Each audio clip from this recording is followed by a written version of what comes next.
text. There are systems so thoroughly woven into daily life that questioning them feels almost absurd. You open a refrigerator, take out a carton of milk, and drink it without a second thought.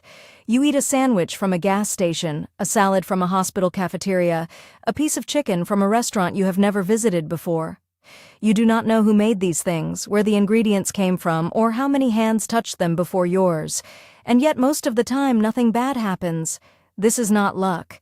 It is the result of one of the least celebrated and most consequential engineering projects in human history, the creation of a system that makes food safe to eat at industrial scale. How did humanity go from a world where contaminated food regularly killed thousands of people to one where eating a stranger's cooking is an unremarkable act? And why is this story not simply about science or hygiene, but about trust, political power, and the invisible infrastructure that holds modern life together? To understand how food safety became something that could be engineered rather than merely hoped for, you need to go back to the cities of the mid-19th century. The Industrial Revolution had done something unprecedented. It had pulled millions of people off farms and into urban centers where they could no longer grow, slaughter, or preserve their own food. For the first time in human history, most people in the world's largest cities depended entirely on strangers to feed them, and those strangers were operating under almost no constraints. Milk was routinely watered down, colored with chalk, or collected from cows kept in filthy urban dairies where the animals never saw sunlight. Bread was stretched with plaster of Paris and ground bone. Sausages contained ingredients that manufacturers had every financial incentive not to disclose. There were no mandatory labels, no inspection systems, no legal definitions of what a food product was required to contain. The buyer had no way of knowing what they were actually purchasing, and the seller had no reason to tell them. The consequences were not abstract. In New York City in the 1850s, contaminated milk, sold under the name swill milk, and collected from urban distillery cows fed on fermented grain mash, was directly linked to the deaths of thousands of infants each year. In London, the adulteration of everyday foods was so pervasive that investigative chemists testing random market samples in the 1850s found that nearly half of all bread, coffee, and tea contained substances that had no business being there. People knew in a vague way that food was unreliable. But there was no institution, no legal mechanism, and no scientific framework for doing anything systematic about it. What changed this was a combination of forces that rarely get sufficient credit for acting together. The first was analytical chemistry. For most of human history, the question of what a food actually contained had no reliable answer. You could taste it, smell it, look at it, but you could not know. In the early 19th century, chemists began developing methods that could identify the composition of substances with increasing precision. A German chemist named Friedrich Occam published a book in London in 1820 titled, With Admirable Directness, a treatise on adulterations of food and culinary poisons. It described in forensic detail exactly how common foods were being adulterated and exactly how to detect it. The book caused a scandal. It also sold out immediately and went through multiple editions. People wanted to know. And now there was a method for knowing. The second force was journalism. The existence of a technical method for detecting food fraud meant nothing unless the results reached people who could act on them. A British pharmacist named Arthur Hassall spent years in the early 1850s systematically testing everyday food products using a microscope and publishing his findings in the medical journal The Lancet. His work, which appeared in a series called Analytical Sanitary Commission, was read by members of Parliament. It is not coincidental that Britain's first meaningful food adulteration legislation was passed in 1860, a few years after Hassall's investigations became widely known. The science created the evidence. The journalism created the political pressure. Together they created the legal framework. The third force, and in some ways the most important one, was the germ theory of disease. Through most of the 19th century, the dominant explanation for epidemic illness was miasma, the idea that disease arose from bad air, from the stench of rotting organic matter, from the general atmosphere of poverty and squalor. This theory was not entirely wrong in its practical implications. It led to improvements in sanitation and waste removal that genuinely reduced disease. But it was wrong about the mechanism, which meant it could not explain why some specific foods caused specific illnesses, or why illness spread in the patterns it did. When Louis Pasteur demonstrated in the 1860s that fermentation and spoilage were caused by microorganisms, and when Robert Koch identified specific bacteria as the causes of specific diseases in the 1870s and 1880s, the entire logic of food safety changed. The enemy was no longer vague. It was specific, identifiable, and in principle, controllable. If you could kill or exclude microorganisms, you could make food safe. This was a testable claim, not merely a hope. Pasteur himself developed pasteurization as a method for preserving wine and beer, but the application to milk was the work of many other scientists and, crucially, public health officials, who understood that the theoretical insight was useless without institutional implementation. The process of heating milk to a temperature sufficient to kill pathogenic bacteria without significantly altering the taste was demonstrated to work in the laboratory in the 1880s. Getting it implemented at scale in commercial dairies took decades of political struggle, industry resistance, and public education campaigns. The dairy industry argued that pasteurization was unnecessary, that it changed the taste of milk, that it was an expensive imposition that would drive small producers out of business. Some of these arguments were self-serving, some were genuine. All of them delayed implementation. In the United States, mandatory pasteurization of commercially sold milk was not achieved nationwide until well into the 20th century, more than 40 years after the science was clear. This pattern, clear science, fierce industry resistance, slow regulatory implementation, repeats itself throughout the history of food safety, and it is worth understanding rather than simply deploring. The resistance was not always irrational. Food production at industrial scale was new, and the relationship between producers, regulators, and consumers was being negotiated in real time.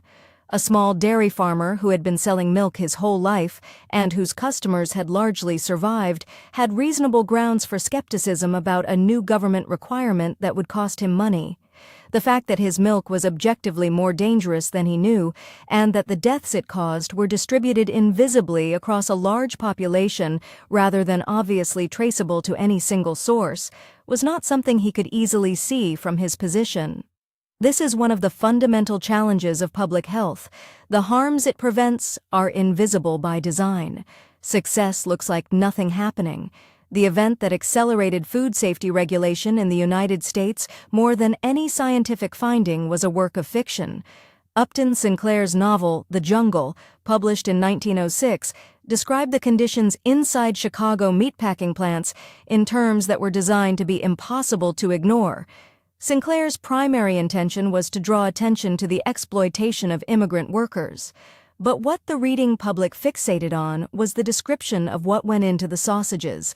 The political response was remarkable in its speed.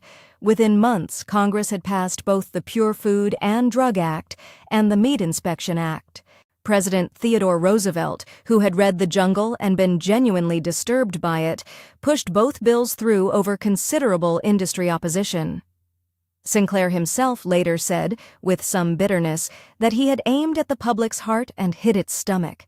This observation captures something important about how food safety regulation actually gains political traction. People will tolerate a great deal of abstract harm to others. They will not easily tolerate the idea that something dangerous is entering their own body. The labor conditions in the meatpacking plants were arguably worse than the sanitary conditions, and they affected real, identifiable people. But it was the contamination story that moved legislation. This is not an admirable feature of political psychology, but it is a real one, and understanding it helps explain both why food safety regulation happens when it does, and why so many other public health problems remain unaddressed for longer than they should. By the mid-20th century, the framework that emerged from these decades of struggle had produced something genuinely remarkable: the ability to produce food at previously unimaginable scale and distribute it across previously unimaginable distances while maintaining a level of microbiological safety that would have seemed like magic to someone from the 19th century. The cold chain, the continuous sequence of refrigeration that keeps perishable food at safe temperatures from production to consumer, was a particularly significant piece of this infrastructure. Refrigeration itself had been developed in the 19th century, but building a cold chain that extended from farm to warehouse to truck to supermarket to home refrigerator required decades of engineering, standardization, and investment. Today it operates so reliably that most people in wealthy countries have never seen what food looks like when the cold chain breaks down, which means, of course, that they have also never fully appreciated what it costs to keep it running. There is an honest complication worth naming directly here. The food safety system that developed over the 20th century was extraordinarily effective at solving the problems it was designed to solve: microbial contamination, chemical adulteration, fraudulent labeling. But it was not designed with every kind of harm in mind.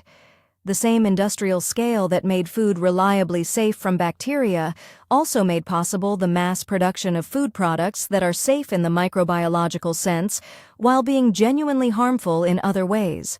A product can pass every regulatory test for contamination and still consist primarily of ingredients that, consumed regularly over decades, contribute to chronic disease.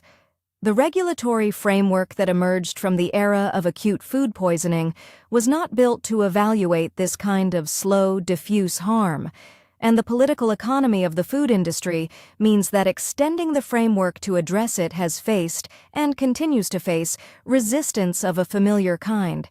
What the history of food safety reveals, when you look at it fully, is that the safety of the food supply is not a natural condition.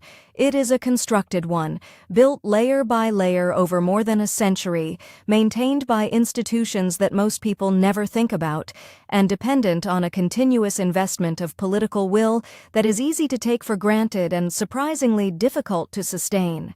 The inspectors who visit processing plants, the laboratory technicians who test for contamination, the epidemiologists who trace outbreaks back to their source, the regulators who negotiate standards and write the rules that producers must follow, all of this work is invisible when it succeeds, and visible only when it fails. This is the defining characteristic of infrastructure. It earns no credit for the disasters it prevents. There is also a global dimension to this story that deserves attention. The food safety standards that wealthy countries developed over the course of the 20th century did not spread evenly. A significant portion of the world's population still lives without reliable access to safe food, not because the knowledge of how to produce it is unavailable, but because the institutional capacity to enforce it, the economic resources to implement it, and the political will to prioritize it are unequally distributed. Every year, contaminated food causes roughly 600 million cases of foodborne illness globally and kills more than 400,000 people. Most of those deaths are in low-income countries. The science that could prevent them is not new. The gap is institutional and economic, not scientific.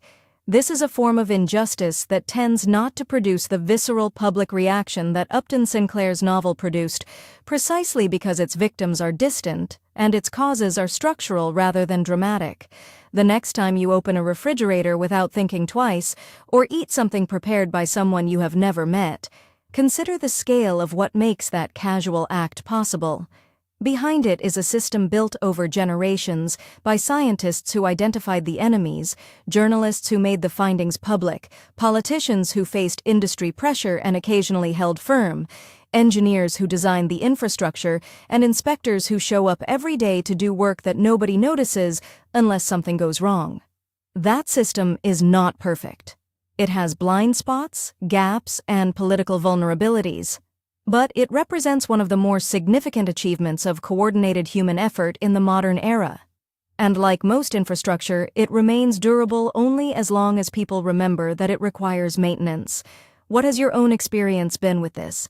Have you ever thought about what it would mean to eat in a world without these systems, or perhaps traveled somewhere where the food safety infrastructure was visibly less developed and felt the difference?